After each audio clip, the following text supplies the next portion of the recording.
Hi guys, before we begin, can I just remind you that we have our 10% off on our website for all of our eShop cards. So this only goes on for the 12 days of SwitchUp. Gives you 10% off the online subscription if you want to buy that, and anything else. You just need to use code SwitchUp, which is on your screen now.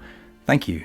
Lovely, yes. Okay, so today then we're going to do the next part of our 12 Days of SwitchUp series. Now today we're going to look at some essential games that we would consider for the Nintendo Switch for new owners. Now we have decided to split this into genres, so we're going to cover a variety of different ones, platformers, RPGs, etc. And we're going to give you two options for each, one genre, one quite obvious one, and then maybe one that you wouldn't have heard of. Yeah, exactly that. I think it's quite a nice little idea, this. So you may very often find there's one that you really have played before, you've heard of, and then there's potentially a hidden gem or something not as obvious on the other side. Absolutely. So, which games have we picked? Well, let's find out.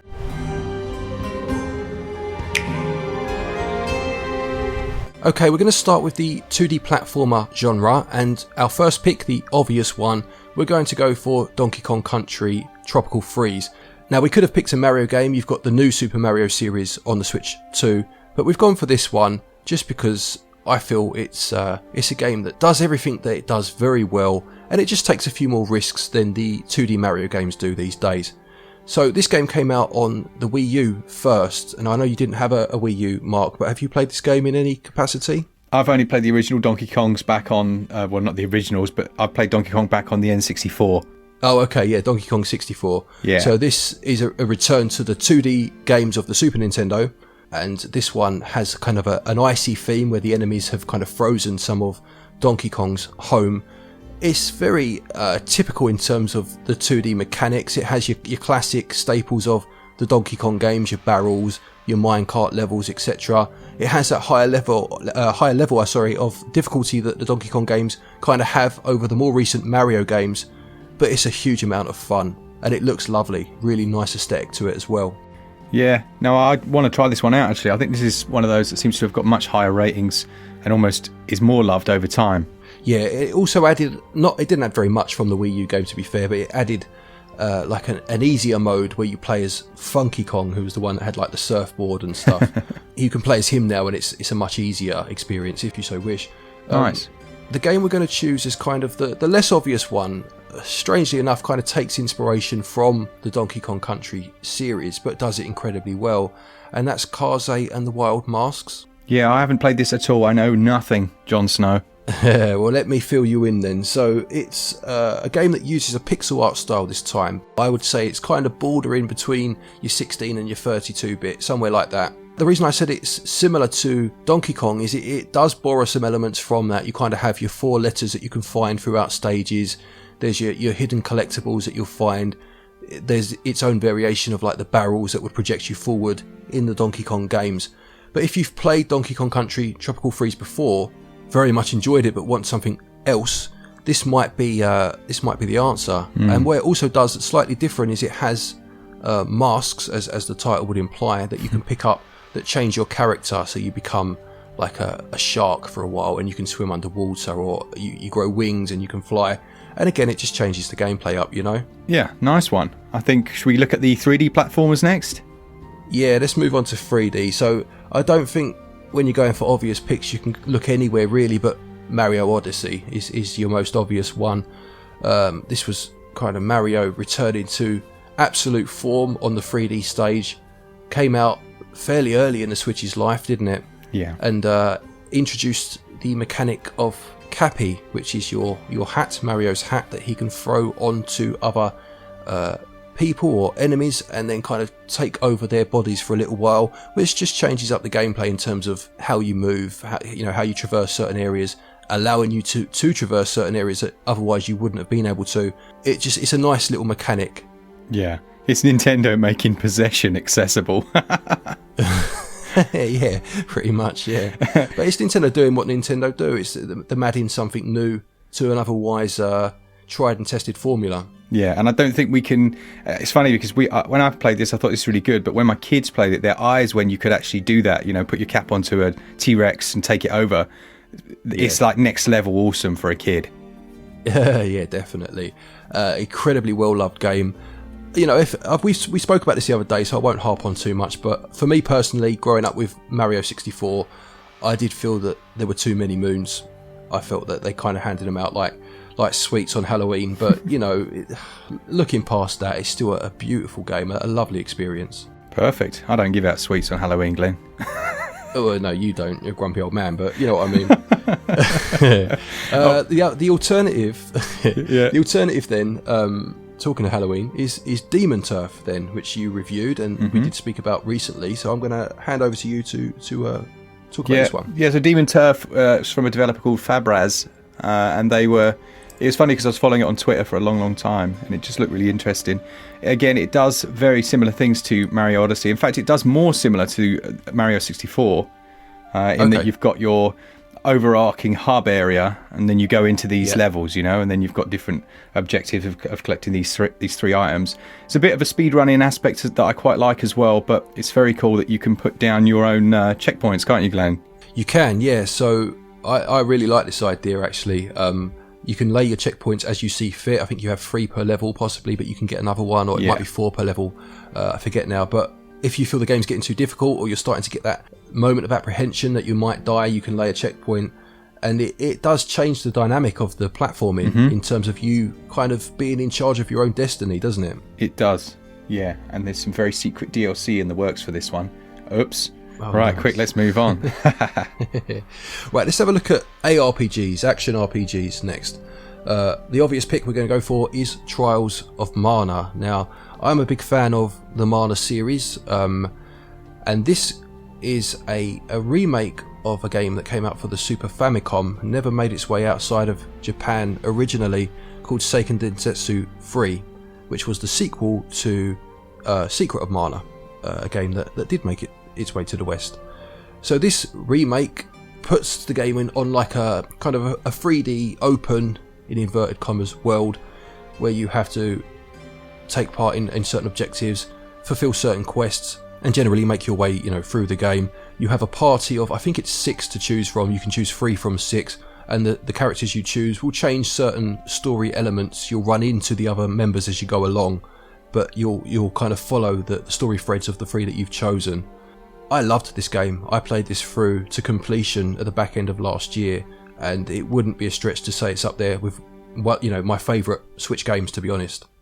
Yeah, this one has a bit of nostalgic value for us as well, because we went up to Square Enix in London to go and try it out. Is that this one? Yeah, it was this one. Yes, that's right. And that was a bit special, really. So we got to play this one. I think there might be a few people in the comments saying, "Well, where are the Ys games?" Because that's an ARPG as well, right? Absolutely. You got Ys 8 and Ys 9 on the Switch. Equally as good games. Yeah, really, more really than good. Be worthy of a pick here. But I had to put Trials on. I love Trials of Mana. It's really good. Yeah, I like the backstories as well of each character. That, like, the optional backstories. I mean, what an unheard of thing, actually letting you choose. Yeah. There were some bits that I didn't like so much. There was a random element towards the end where you had to acquire certain items. It was very random how you found them, and I felt that added about 5 hours onto the game that was completely unnecessary. But no game's perfect, and as much as that bit did irritate me, once I'd finished the game, I had nothing but positive thoughts towards it. So I think that's what matters at the end. Yeah, filler in an RPG. Who would have thought? Exactly that. Yeah. The less obvious pick then, we have gone for a game that we've mentioned a fair few times on the channel, and that's Children of Morta. This one could potentially be a little bit controversial thinking about it, because obviously it's a roguelite, but it has that ARPG combat. Yeah. It's kind of a hybrid, this one. I think it goes in there just mainly for the combat. You couldn't, when I'm looking at those two games side by side, I'm thinking they're not exactly directly comparable, you know? Yeah, but it does have elements of action RPG in it, doesn't it? It does, and it's also an incredible game. And on a list like this, absolutely, where most of those second categories are pretty full up, it deserves a spot, and I think this is probably its best fit. How would you describe the gameplay if you want to kind of, in a nutshell, give it to us? In a nutshell, it feels a bit like Diablo 2. It feels a bit like Diablo 2, but you've got direct control of your attacks rather than clicking and letting them go. It's simplistic, but it takes a lot to master, and then you're kind of moving around these different stages, and sometimes there'll be like a a trial where you've got to destroy something, but what enemies will just be pumping out and you'll be trying to desperately survive. But what was really good about it is they added in a few new game modes which mix things up massively. Like there's basically a Hades mode in here now, which we've got a video of if you want to check that out. But yeah, they're great games. It all revolves around a family. The more expeditions you go on through these stages, the more of the family members you unlock. They then rejoin you at the house, at the homestead, and then more exposition is delivered to the player. They look incredible, don't they? Yeah, they're beautiful games. Really, really lovely looking games. Let's move on to the next category, which is JRPGs this time. And for the obvious pick, I'm going to hand over to you, and I'll take the lead on the next one. So the obvious pick is Dragon Quest XI's. Yes, Dragon Quest 11. It's a real tongue twister, isn't it? Dragon Quest 11S. Dragon Quest 11S. I came over to the Switch, but the Switch version had some stuff in that the other versions didn't have, and actually was the definitive version, which was another thing that was pretty impressive. It was obviously the lesser version, I quite like saying that, was on PlayStation, I believe. But the Switch version had some new content and bits and bobs in there, but it ran incredibly well. They're JRPGs in the most classic sense of the word. You know, if you were going to make a classic JRPGs list, this would probably top it as far as the Switch goes. It comes from Square Enix. It's got classic turn-based gameplay, but they include some nice little touches, like the ability to switch back to the 3DS version. Yeah, with the top-down view, is that right? Yeah, I mean, that's clever, isn't it? It directly correlates to wherever you are in the game. And yeah, that's very good. You're going to be impressed with me if I can remember his name. Come on, Walker, you can do this. Is it Koichi Sugiyama? The composer. Composer, yes. He unfortunately passed away, didn't he, this year? So this will be the last time his soundtrack's on there. Now, there's a lot of controversy surrounding him. I'm not going to go into that. The guy has literally just passed away. But his soundtracks have been very much iconic in the series, whether you like them or not. Personally, I found that they kind of jar a little bit. You can tell it's someone that's done it for so long. They almost, it's like my way or the highway. But thankfully, this version let you switch to the older, I think it was Dragon Quest 8. You could switch to that soundtrack when you're in the overworld areas. Right. I don't know about you, Glenn, but I find it a bit jarring when there's something sad happening on screen, but a really upbeat, tune going on. Yeah. And I think the music is so powerful. It can really sell those points in a game, and that it has to kind of get that moment right, doesn't it? Yeah, it really does. But yeah, so that's Dragon Quest. Massive game, hundreds of hours, loads to do, some very interesting characters. And it feels very cliche up to a point, and then you're like, oh, okay, fair play. They do something quite different. And yeah, so what's our alternative game? Well, the alternative pick is quite interesting, actually. The game is Bravely Default 2. Mm-hmm. Now, the reason I say it's interesting is because that's also from Square Enix. And I think seeing the difference between these two game styles from the same companies, it's quite a nice take on JRPGs. Now, I adore this game, but, spoiler, I'm pretty sure this is going to turn up on a favourites of the year list at some point soon. For me, what I love about it is how it changed up the battling system that was so iconic and so ingrained into JRPGs. So it's still turn-based, obviously, but you have the Bravely Default system, which means that you can basically take a chance and use up a few of your goes at once if you feel brave enough to try and defeat the enemy, or you can default and you can save moves up and you go into like a defensive stance and take less damage, and then you can store them up and use them all at once later. I just think that changed up the gameplay so much. It almost made me fall in love with JRPGs again, Yeah, I mean, I reviewed this one and I wasn't familiar with the series, but obviously I chatted to you before, and to be honest, I think I gave it 80 something, and 8 is the average across the board. So I wasn't too harsh, because it does have some misgivings.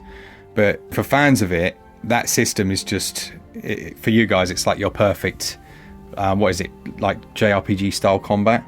Well, for me, it is for sure. I loved it. I do agree with you with the misgivings. I think it gets very difficult in places.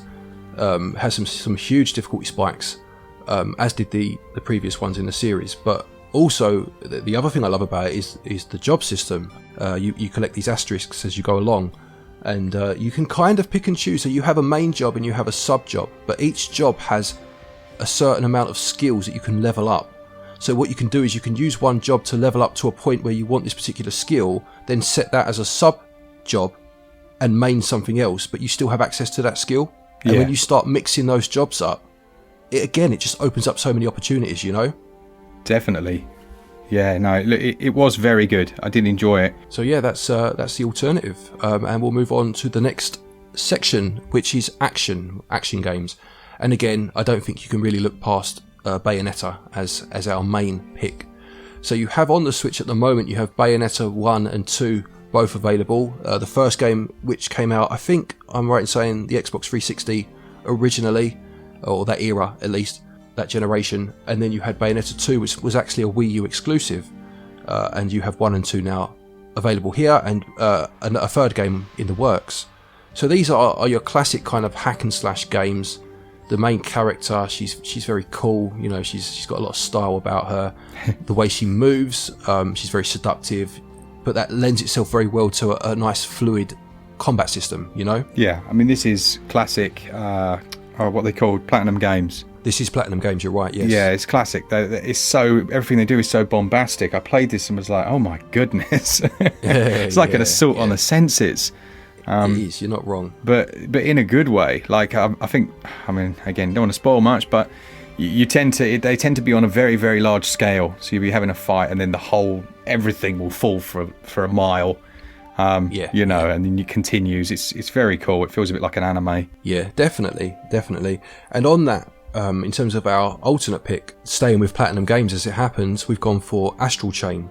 Now, Astral Chain is similar in some respects. Obviously, in terms of the combat, you still have that kind of hack and slash gameplay, but it mixed it up in terms of this time you were part of a police department set in a dystopian future where another dimension had opened, and I think it's called the Astral Plane, hence the name, and the demons have invaded the Earth basically, and you have this companion called a legion that you can call upon that's linked to you, literally linked to you via a chain, and that's where the nice twist in the gameplay happens, you know. Some of the moves that you can perform with that companion, in terms of like you can make them go around the enemy, and then the enemy will be locked in place, like chained to the floor, so you can then perform a few moves, or you can use them to kind of almost pull yourself across things via like swinging on the chain, you know.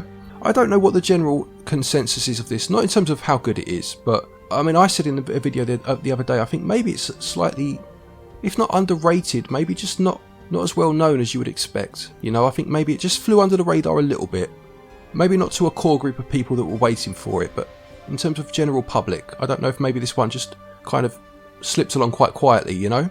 It's funny because looking at just a bit of info about it, in the UK it topped the charts.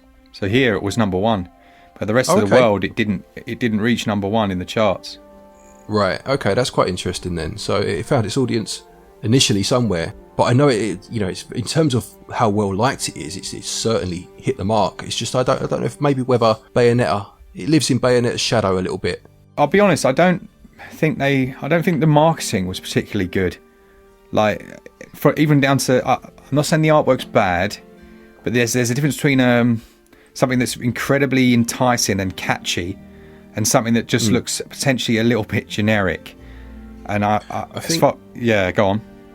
No, I'm sorry. I was just going to. You make a very good point, and I think maybe you used the word bombastic earlier to talk about Bayonetta. Yeah. Maybe it just doesn't look as flashy. You know, the police uniforms. It does have a really nice art style, but it's very blue and very purple and very. Maybe it just didn't pop as much. I think as so. The other game. Yeah, maybe. Okay, all right. Let's move on to racing games now. Well, the obvious pick. How can you look past Mario Kart? You know, Mario Kart 8 Deluxe. We had to go for it, but this is a very difficult one to categorize or to pigeonhole, because you know racing is huge. There's so many different types of racing games, you know. But you know, with Christmas around the corner, we've gone for a nice family-friendly one in Mario Kart, and this is just it's a fantastic game to play with people, isn't it? Yeah, it's just Mario Kart, isn't it? It's stayed the same for as long as we can remember. It's not a bad thing. It's one of those that you kind of don't want to. It's not broke. Don't fix it. I think that's, you make a good point. I mean, the thing with Mario Kart, the series, is that Nintendo almost nailed it from the off. You know, you go all the way back to the SNES game. whilst it has definitely evolved over time, don't get me wrong, it didn't need huge amounts done to it. It's been updated to fit, the new decade it's entered over the years, but it was just a great concept from day one. Yeah, it's I don't know what to say. 4-player Mario Kart, yes please. Well, what I will say is, obviously it has online as well, which is another selling point, especially these days where it might not be as easy to see the people you want to see. So that's just something to bear in mind if you're looking for something to play. That online is available and works very well. And then, like I'm saying, with what do you go for an alternative? We've tried to go for something completely different, and we've chosen a game called Grid, which is much more realistic in its take. Looks fantastic, runs very well on Switch, and this is one of your favourite races, Mark, isn't it? Yeah, this is essentially like a semi-arcade, semi-sim racer. I would say so. It looks like a simulation, but I think it's more arcadey. Yeah, definitely. It's kind of a hybrid, isn't it? It's somewhere in the middle. It is a hybrid. I don't know if you can use the other stick as an accelerator. Someone will have to let me know in the comments. That's what everyone always asks. Mm-hmm. Can you do that? And I really do hope whatever Switch we get next, it has analog triggers. But that's another point. Yeah. It's a very good game, and they've actually. Again, this could have made our ports list. It's a game that's had a lot of work done since launch. They added in the multiplayer, didn't they? Did they add in split screen, or was it online? I can't remember. I know one of them was added. I think it was local, right? Because they were talking about adding both, and I don't know where they've got with that. There are so many racing games. I think this is probably one where, obviously, it applies to every single category here, but certainly this one. If you have another one you want to recommend, then please do stick it in the comment section, because to limit it to 2 is crazy. There are so many, Yeah, they actually did add online multiplayer for 8 players. I think that's just the one they've added. I don't know if there's local. Oh, the local's the one that's not been added. My apologies. Okay. Yeah, and you can use your Nintendo Labo Toy-Con wheel kit as well. There you go. Get out the loft, dust it off. I'll be ripping that steering wheel clean off. Yeah, exactly that. Yeah. Nice right, let's move on to first-person shooters is the next category, and for the obvious pick, we have gone for Doom Eternal. Yeah, Doom Eternal.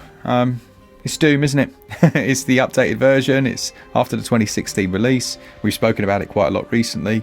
It added in terms of being different from 2016. They added in quite a lot of verticality. You could almost like whip jump. Whip jump? What do they call those things? Grapple. Grapple, yeah. Whip jump. You can grapple yourself around in certain areas. It's very good. It's very fun. It's classic. Hit them, use your finishing move, and then keep moving, basically. And for the alternate, maybe a game that kind of took some inspiration from the classic Doom, and that's Dusk. Yeah. I mean, we did So Dusk is a... Sorry, go. I was going to say, I think we're going to say the same thing there. Dusk was in a game, in a video we did recently, which was our Hidden Gems. So that hence the reason it's kind of an alternative pick here. But you said in that video that, Doom obviously, but also games like Quake, it's kind of taken inspiration from, hasn't it? Yeah, it's just very much... It's very much looking and feeling old school, but running at 60 frames per second and actually making you realise that it isn't all about visuals. It's about performance and how something feels, particularly in a shooting game, especially in a first-person shooter. And I just think David, I can't say his surname, absolutely nailed it. It's great. It's got 3 big episodes. In fact, it might even have a final episode after the 3rd one. There's loads to do here, and it's pretty cheap as well. It's great. Okay, next category. We're going to move on to roguelites, because there are so many of them these days. They are, I would say, a genre that's kind of pushed itself to the front of the queue over the years. And for the main one, we're going to go for Hades, which again is a game we've spoken about recently, so we won't harp on about it too much. Please do watch the other parts of this series, and you'll come across it, I'm sure.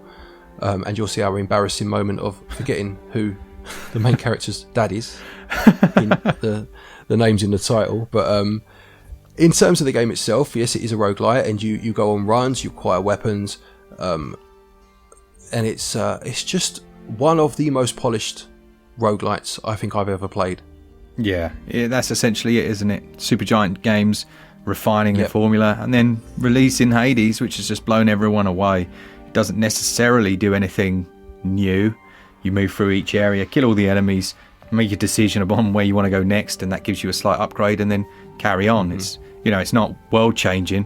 It's just everything's so slick and done so well. Exactly. Yeah, it does what it does, but it does it fantastically well. Mm-hmm. And for the alternative pick, I almost feel guilty calling this an alternative pick because it's one of my favourite games, but we've gone for The Binding of Isaac Afterbirth Plus, as it is on the Switch. Now, I mean, for me, this is one of the granddaddies of the roguelites. I love this game. It's everything you want in a roguelite, apart from maybe the progression. I don't think it keeps the progression as well as games that have come after it. But I just don't care because I'm happy to go back and start again. Do you know what I mean? I'd say, we're not arguing against that, but I'd say the progression comes from the item system, right? There's like 800 items. Yes. And every run you're gradually discovering more and more. And it makes a huge difference. And also with each run, you might not notice it, but there are very subtle differences to the outcome. And there are hundreds of different endings. That's a fair point.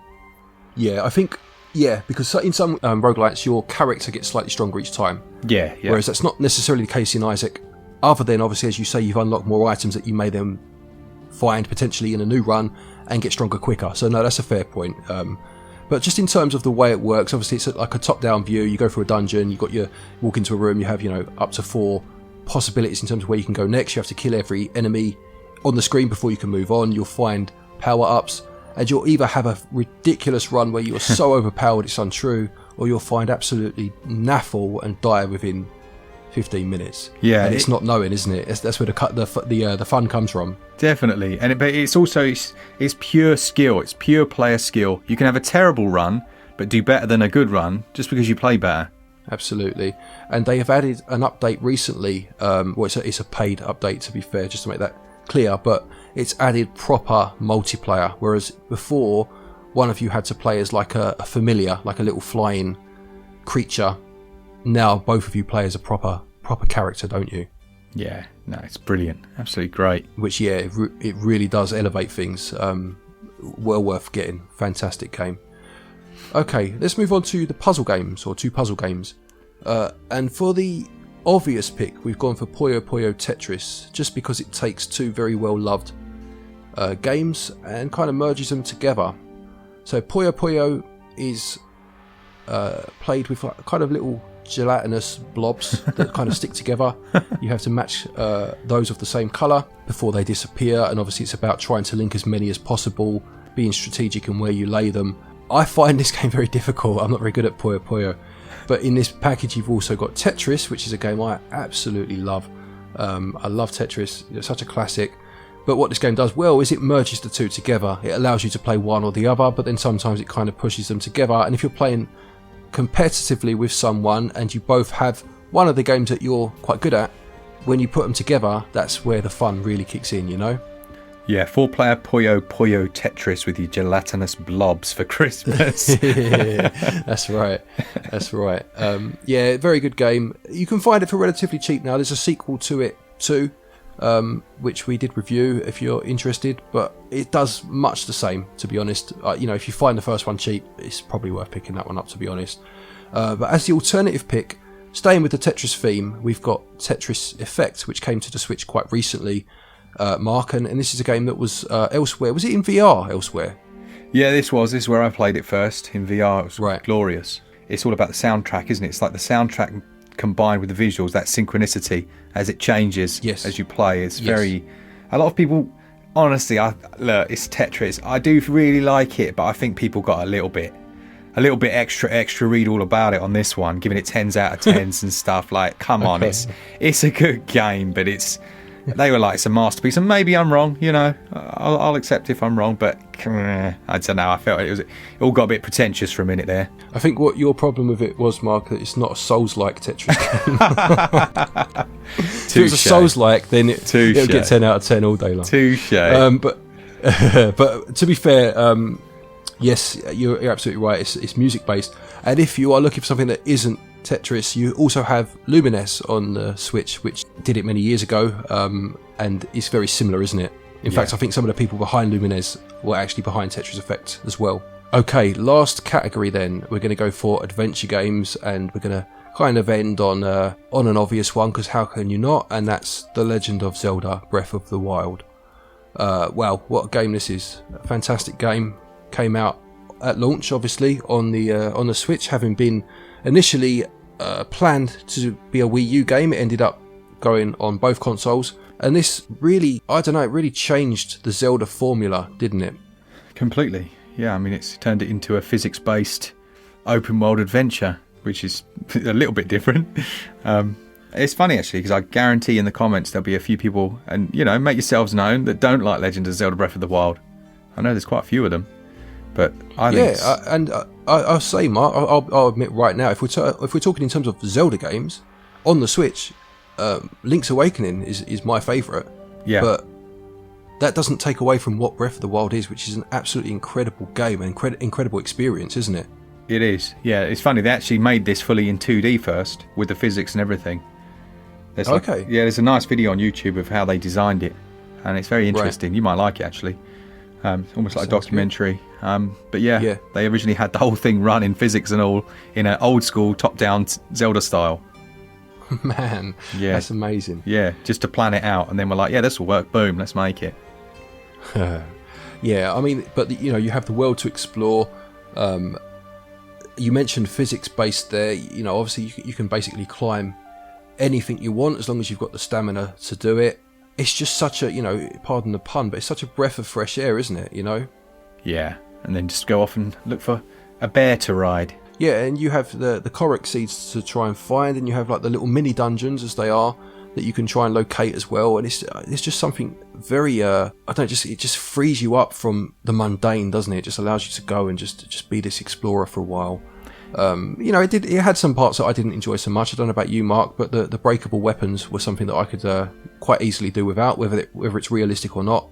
I didn't want realism at that point. I wanted escapism, and I wanted my sword to stay in one piece. But you know, whatever. Well, I disagree. I agree and disagree. I agree that you want your sword to stay intact, but I disagree that they shouldn't break. I think they should break, but you should be able to fix them.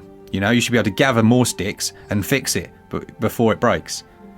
Yeah. But that's just me. I'd rather it just stayed in one piece, but I see what you mean. I get your point. Yeah, no, that's fair enough. It's fair enough. Cool. Let's move on to the alternative, because it's quite similar in some respects, and that's Immortals Fenyx Rising, which came via Ubisoft and does much the same in some ways, but has kind of a Greek mythology angle to it in terms of its story and its characters. Yeah, I mean, you know, a lot of people get really upset that they copied Breath of the Wild so much. But doesn't that happen in lots of games? Like, isn't that standard? Like, if you looked across do we have to say that every first-person shooter copied Doom? I don't think we do. Yeah. Or if you go earlier, Wolfenstein, if someone's going to be pedantic.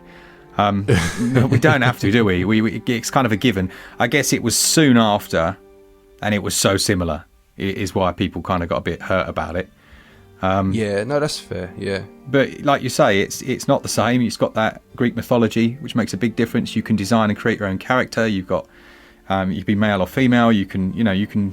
There's a lot of tweakability there, and it isn't all the same. It has Ubisoft's classic combat in there. It feels very much like one of their Assassin's Creed games as far as combat goes. So, yeah, I thought it was absolutely brilliant. I was really impressed. I've been more impressed / annoyed, I'll tell you why, by the patches and things they've done to it. They've patched it up a lot. They've obviously got the resources to work on it. But then they chucked in this like referral scheme. Like, you boot it up after your 100 hours of playing. It's like, why don't you refer this to a friend? And we'll give you... I'm like, get off my screen. What are you doing? Yeah, what's all that about? Yeah, exactly. Load of crap. Yeah, that's not cool. But I mean, if you're one of those people that, I don't know, maybe kind of looked at Breath of the Wild and wanted to love it because you love Zelda but couldn't because, I don't know, you felt it betrayed what Zelda should be, then buy this game, because then you don't have to worry about that. You have the same experience, but you can forget it's a Zelda game, you know? Yeah, exactly right. Lovely. Right, there are our picks then. So we had 10 categories there, 10 different genres, 20 games in total. Very difficult to pick just one or two, as it was, for each category. So as I always say, comment section please, this is where you come in. Feel free to offer some alternatives. They'll be much appreciated by us, but also by anyone looking to buy games who's potentially getting a Switch for Christmas. Let them know your picks. Nice one. Do remember to go and check out our 10% off on any of the eShop cards that you can save money if you're going to buy these digitally. You just need to use the code SwitchUp. All the information will be on the screen at the moment. And yeah, just a big thanks from us and thanks to our Patreons. And as always, for all things Switch, all the time, keep it Switch up. Cheers, guys. See ya!